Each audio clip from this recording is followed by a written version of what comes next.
मसाला kitchen king सोबत kitchen किंगचा मसाला काळी कढई आपली इकडे तापलेली आहे.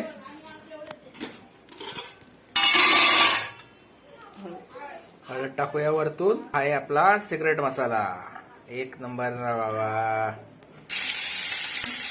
आलं लसूणची पेस्ट टाकलेली आहे. सोबत आपण सगळे मसाले सोबत लिव्हर फ्राय टाकूया.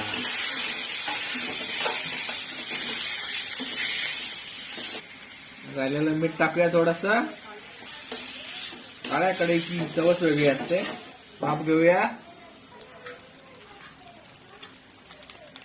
कोथिंबीर टाकूया.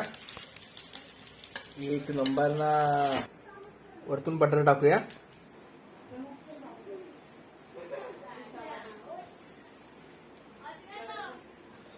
एक नंबर.